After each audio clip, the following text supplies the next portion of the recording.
नमस्कार, मैं हूं प्रकाश ओझा और आप देख रहे हैं बुंदेल भास्कर। रामचंद्र तिवारी की खास रिपोर्ट। बीते 22 जुलाई को थाना रईपुरा पुलिस को हरिमोहन नामक युवक ने अरवारा गांव की कांटी पहाड़ी के पास एक नरकंकाल मिलने की सूचना देता है।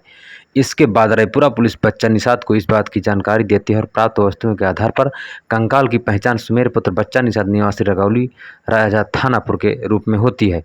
इसी मामले की पड़ताल के लिए हमने उस स्थान पर जाने का फैसला लिया जहां कथित तौर पर सुमेर निषाद का कंकाल मिला था।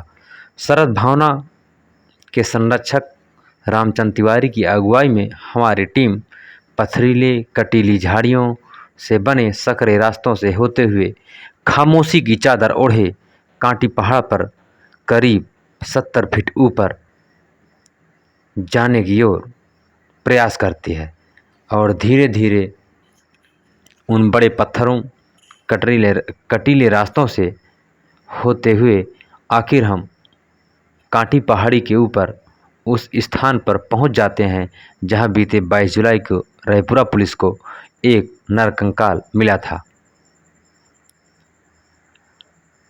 इस सुनसान पहाड़ी जंगल में हमारे साथ सुमेर के लाचार परिजनों के अलावा यदि कोई मिला था तो वह था सन्नाटे से घिरा सुनसान जंगल तथा उस पर बने तमाम विषैले जंगली जीवों के घरौंदे। दरअसल 15 जुलाई की रात अपने घर के बाहर सो रहा सुमेर निषाद रहस्यमयी परिस्थितियों से गायब हो जाता है। अगली सुबह यानी कि 16 जुलाई को उसके पड़ोसी संजय वर्मा पुत्र श्यामलाल वर्मा ने थाना राजापुर जाकर सुमेर के विरुद्ध अपनी बेटी सुनीता को लेकर फरार होने का आरोप लगाता है। बस फिर क्या था, थाना राजापुर पुलिस ने सुमेर के विरुद्ध धारा 363 और SC/ST एक्ट संशोधन 2015 जैसी गंभीर धाराओं में मुकदमा पंजीकृत कर लेती है। लेकिन 16 जुलाई को ही दोपहर लगभग 2 बजे अग्रहुआ के जंगल से रईपुरा पुलिस सुनीता को बरामद कर लेती है, लेकिन सुमेर का कोई पता नहीं चलता है। बड़ा सवाल यह है कि सुमेर सुनीता को लेकर फरार हुआ था तो वह सुनीता को लेकर जंगल की तरफ क्यों गया, जबकि उसे रेलवे स्टेशन या अन्य सड़क मार्गों से क्षेत्र से दूर जाना चाहिए था। इसके बाद 17 जुलाई के दिन सुनीता को चाइल्ड लाइन कर भी भेज दिया जाता है और 22 जुलाई को उसे घर वालों को सुपुर्द कर दिया जाता है। वहीं 15 जुलाई से लापता सुमेर के परेशान परिजन 17 जुलाई को थाना राजापुर की पुलिस से सुमेर को खोजने में मदद की गुहार लगाते हैं, लेकिन वर्दी के नशे में चूर हल्का इंचार्ज सूबेदार बिंद सुमेर के परिजनों को गाली गलौज करके भगा देता है। समय बीतता गया।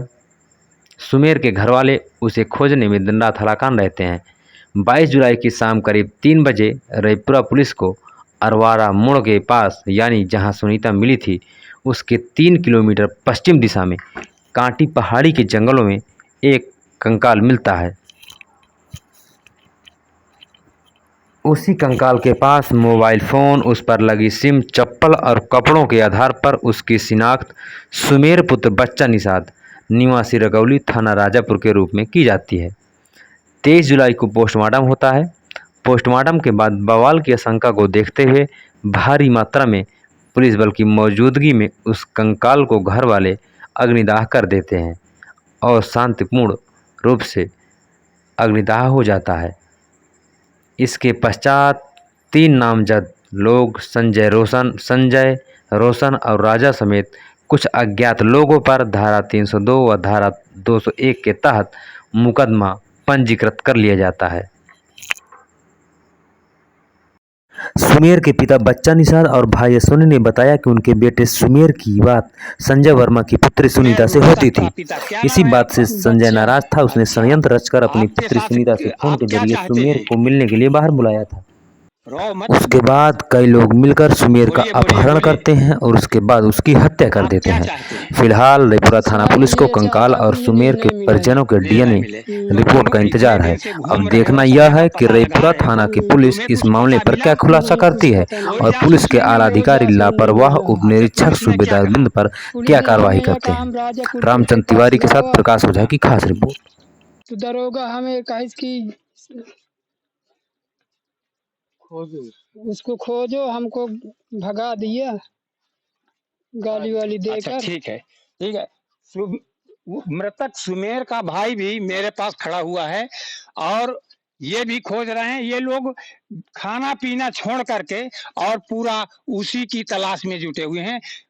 आपका क्या नाम है? अश्वनी कुमार। सुमेर आपका कौन है? भाई है। अच्छा, उसके साथ जो साजिश रची गई, जो उसकी हत्या की गई, उसके विषय में अभी तक आप क्या जानकारी जुटा पाए?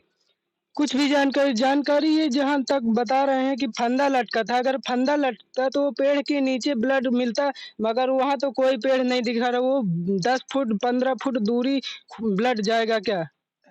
अच्छा, तुम्हें किस पर शंका है कि कौन